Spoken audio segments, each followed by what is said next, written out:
बिस्मिल्लाहिर्रहमानिर्रहीम। अवल खपल जबा पस तनोर जबे, अवल खपल जबा पस तनोर जबे, पे बुनियाद इमारत खो समون نکا. قدرمنو کتونکو امید لرم چې تاسو زاړه ویډیوګان خوښ کړي او په هغې پوه شوي یې. نن زمونږ د پښتو د املا کلاس 5م کلاس دی. انشاءالله دې کې به نن مونږ د امر یې او د تانیث یې حوالې سره خبرې کوو. دې ته امر یې وایي، د امر یې، ټیک شو، یا ورته امریه یې ورته وایي، ټیک شو. او دې ته د تانیث یې وایي، د تانیث یې، ټیک شو، دې ته د تانیث یې وایي. دې ته د امر یې او دې ته د تانیث یې. مونږ په لومړي کلاس کې دا د پښتو توري چې کوم دي دا ویلي دي. نو نن به مونږ د دې استعمال کوو چې دا په کوم ځای کې استعمالیږي. دې نه مخکې دوه یېګانې مونږ ویلې وي چې یو معروفه یې مونږ ویل وه او بله مخصوصه یې، او امید لرم چې په هغې تاسو پوه شوي یې. اوس مونږ به د امر یې وایو، دې ته امریه یا ورته د امر یې ویل کېږي. غونډی یې او د پاسه پې حمزه چې راشي نو دا د امر یې یا ورته د پیل یې هم ویل کېږي. دې ته مونږ دا غونډی یې او د پاسه پې حمزه راشي نو دې ته د امر یې یا ورته امریه یا ورته حکومیه یې هم وایي. ټیک ده، چې د کومو ټکو اخر کې مثال سمسې، جولې، ګلې، جینې، بوجې، د دې په اخر کم اوازونه راځي نو د دې اواز هم دغه دی، بلکې د دې امر او د دې تانیث یې دواړو اوازونه یو شانتي دي. خو دا یې به امریه یې به هغه ځای کې استعمالیږي کوم ځای کې چې مونږ امر ورکوو، چاته حکم کوو یا د فعل لپاره استعمالیږي نو هغې کې به دا یې استعمالیږي. یعنې امر کې یعنې یا په حکم کې، حکم به ورته ولیکم چې کوم ځای کې حکم کولی شي، حکم کې یا فعل کې چې کوم دی دا یې به استعمالیږي. لکه زه وایم چې راځئ، دلته به استعمالیږي. یا زه وایم ځئ، ځئ، یا راشئ، راشئ، یا وایم چې وډبوئ، وډبوئ، یا وایو چې دا بوزئ، دا بوزئ. ډېر چې بلا ټکي دي چې راتلی شي. یا موږ وایو چې مه راځئ، یا وریبئ، یا دا راکاږئ. ټیک شو، داسې دا د حکومیه یېګانې دي په دې کې دا استعمالیږي. یا زه به ووایم چې پخیر راغلی،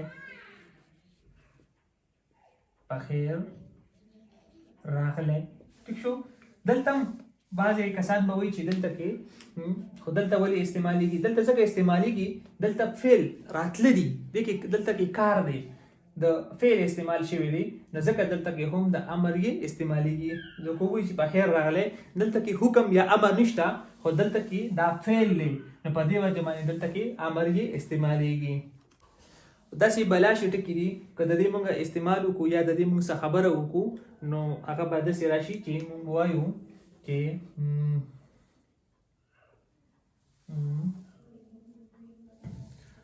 مونږ وایو چې تاسو دوی چرته بوزئ. ټیک شو. دلته به کې تپوس هم دی، دا هم دا بوزئ، دا بودلل چې دي دا هم پیل دی، نو ځکه دلته کې د امر یې استعمالیږي. یا یو کوېشن دی، دا یو تپوس دی. ټیک شو. دلته کې یو تپوس کېږي، په تپوس کې هم دلته کې دا فعل دی، په دې وجه باندې دا د امر والی یې به استعمالیږي. یا موږ وایو چې جنګ مه کوئ، جنګ مه کوئ. دلته هم د امر یې استعمال شوله. یا موږ وایو چې غل راونیسئ، راونیسئ، غل راونیسئ. یا موږ وایو چې ماشومانو له لار ورکړئ، ورکړئ. دلته مطلب ورکړئ یو حکم ورته کېږي. نو ځکه دلته کې د امر یې استعمالیږي. دا موږ سره حکومیا یا امریه یا د امر یې د دې د استعمال شو چې کوم ځای کې دا ا اواز آی وانته کې आवाज راځي لکه موږ وایو سمسه کټوي یا راځي زه راشه وډبوي اوري به داسې قسم आवाजونه چې راځي نو هلته کې با د امر یې استعمالیږي. کو سوچ موږ وګورو چې راځي نو دا ګوره نه راځي دی نه دا راځي دی. ٹھیک شو دا راځي دی فرق پکې شته. راځي چې معروفه یې سره مو لیکو دا به راځي جوړیږي ته دی نه که مخصوصه یې سره مو لیکو دا به راځي جوړیږي خو دا د امر یې سره دی دا سره راځي دی دا زید دی راشه وډبوي دا بوزه کلار شه مکوي دا ټول چې دی د کې به د امر یې استعمالیږي. بل یې چې مو سره کومه ده ناغه ته موږ د تانیث یې وایو. دا غونډه یې دا اخر کې به دا کش یا کش والے اخر کې دا لکه چې وسره راشي د غونډه یې سره نو دې ته مونږه د تانیث یې وایو. دې ته مونږه د تانیث یې وایو. تانیث یې څنګه چې نوم نه پته لګي د تانیث یې دا به د هغه ټکی یا د هغه اسم لپاره استعمالیږي چې هغه مؤنثي. زیاتره دا د واحد مؤنث لپاره استعمالیږي د جمع لپاره هم استعمالیږي. دا د تانیث یې دا زیاتره د مؤنث نوم لپاره یا د مؤنث ټکی لپاره دا یې استعمالیږي. لکه زه یو څو د دې استعمال لیکم د دې आवाज او د دې امر یې د امریه یې او د تانیث یې आवाजونه دواړه یو شانتي دي خو صرف فرق پکې دا دی. لکه مثال دا به د تانیث یعنی د مؤنث نوم یا د ټکی لپاره استعمالیږي دا به د امر یا د فعل ټکی یا د اسم لپاره استعمالیږي. لکه زه د دې استعمال لیکم چې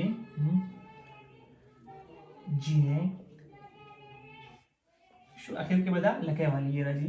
جینه مثلا مؤنث دی دم جینه یا جوله شو یا موږ وایو چې سمسه یا موږ وایو چې کټوي یا موږ وایو چې بوجه ډېر بلا ټکی دي چې موږ لیکلی شو. یا موږ وایو چې ډوډۍ داسې بلا ټکی دي خو دې ته موږ سوچ وکړو نو جینې یا جولې سمسه شوکټوي دا ټول مؤنث ټکی دي. موږ داسې نه وایو چې دا جینې دی دا غلط دی. دی د مذکر لپاره راځي د مؤنث لپاره په اخر کې سره راځي د راځي. موږ وایو چې دا جینې دا د چې په کم ټکی کې اخر کې راځي نو پوه شي دا ټکی یا دا اسم یا دا فکر دا مؤنث ده. یا موږ وایو دا ستا جولې دا موږ نه وایو چې دا ستا جولې دی نو کو چې دا جولې مذکر وي نو بیا به دی راته ټیک ده. یا موږ وایو دا سمسه دا کټوي دا بوجه دا ډوډۍ دا د ټولو په اخر کې موږ سره دا راځي. ټیک شو دا د چې د چا په اخر کې راځي نو هغه ټکی یا هغه اسم هغه سره هغه مؤنث دی. نو دا موږ سره د تانیث یې سره دا ټکی لیکل کېږي چې اخر کې به دا لکه والی استعمالیږي چې کم اسم یا کم ټکی موږ سره مؤنث دی نو او د هغې اواز د زه جې مې ا کې ا لې دغه شانتي اوازونه کوي نو هغه به موږ بیا د دې کش والی یې سره یا د تانیث یې سره لیکو لکه جینې جولې سمسه کټوي بوجه ډوډۍ دا ټول دغه شانتي دي. تاسو به وایئ چې دا جولې او راشه سمسه او راشه د دې اخر کې आवाज خو دواړو یو دي خو فرق دی دا دی چې دا به د امر د حکم یعنی د فعل یا د حکم سره راځي او دا به د مؤنث ټکی سره موږ د یې استعمالو یا موږ دا استعمالو. مثال جولې ده د لیکم چې زما جولې د ګلونو ډکه دا مثال موږ استعمال کو. یا موږ وایو چې کټوي موږ استعمالو نه به داسې استعمالو چې جملو کې अब داسې استعمالېږي.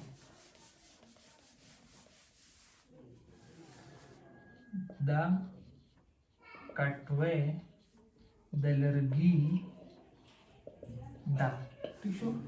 یا موږ وایو بوجه دا بوجه وړه دا ٹھیک شو یا موږ وایو چې تاسو ډوډۍ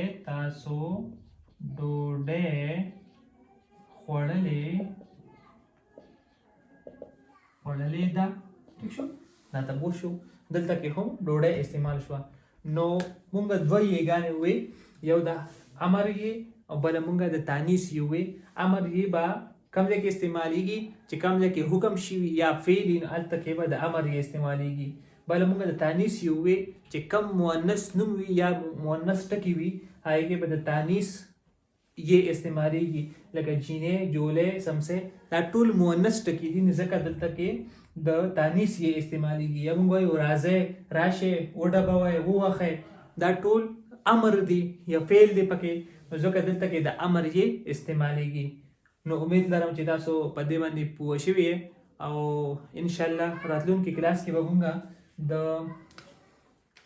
د اوږدی یا مجهوله یې به موږ استعمال وایو تاسو ته موږ ویل دي د دې استعمال انشاءالله وایو د مجهوله یې دې ته مجهوله یې ویل کېږي ټیک ده روان کلاس کې به انشاءالله د دې استعمال وایو چې دا په کوم ځای کې استعمالیږي تاسو ته ما ویلي وو چې د پښتو 15 یګانې دي او د هغې جدا جدا استعمال دی صرف دا اعزاز د پښتو ژبې ته حاصل دی چې په دې کې 15 یګانې دي او دا هره کلمه هره جمله یې پوره کړې ده زموږ خبره خو پوره واضحه لیکل کېږي هغه د دې یګانو کمال دی په هغې کې موږ 4 یګانې ووې موږ معروفه یې مخصوصه یې دې نه مخکې ویډیو کې ویل دي نن موږ چې کوم دی نو د امر یې او د تانیث یې نن ووې او راتلونکي ویډیو کې به انشاءالله موږ مجهوله یې وایو چې مجهوله یې به په کوم ځای کې استعمالیږي ډېره مننه ښاد او آباد اوسئ